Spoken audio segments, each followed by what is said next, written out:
তো চলো आज এগ ভাপা ট্রাই করা যাক। তো প্রথমে আমি একটি বাটিতে তেল মাখিয়ে রেখে দেব,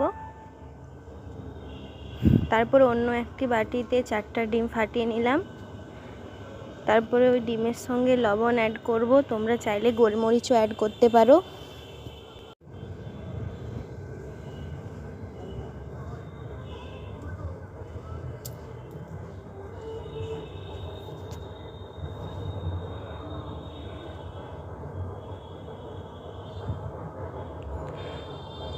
তারপরে ডিমটাকে ভালো করে মিক্স করে নিয়ে যে পাত্রটিতে তেল মাখিয়ে রেখেছিলাম আগে থেকে সেটাতে ঢেলে নিলাম।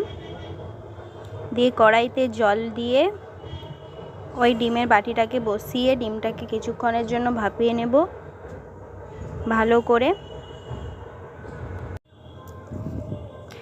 তারপর ভাপানো হয়ে গেলে ওটাকে পনিরের মতো পিস পিস কেটে নেব।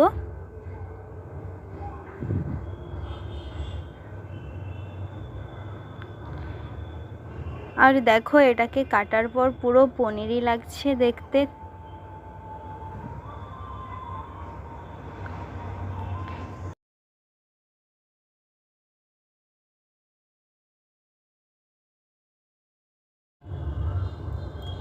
তারপর কড়াইতে তেল দিয়ে লবণ ও হলুদ দিয়ে এটাকে ভেজে নেব হালকা করে।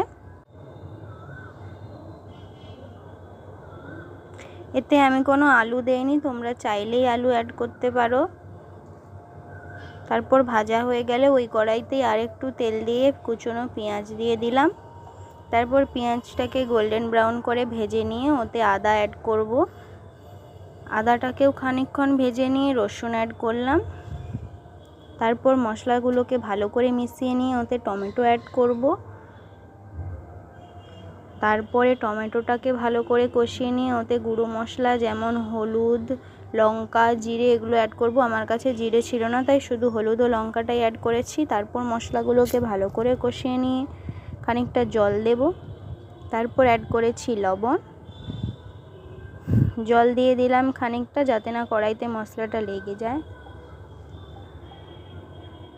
তো জল দিয়ে ভালো করে শুকনো শুকনো করে আবারও একটু জল দিয়ে দেব। যতটা তোমরা এর ঝোল রাখতে চাও সেরকমই পরিমাণেই জল দেবে। তারপরে জলটা একটু শুকিয়ে এলে ভাপা ডিমগুলো আগে থেকে যেগুলো ভাজা ছিল দিয়ে দিলাম। দিয়ে আরও একটু জলটাকে শুকিয়ে নিলে রেডি আমাদের ডিম ভাপা একদম অন্য রূপে।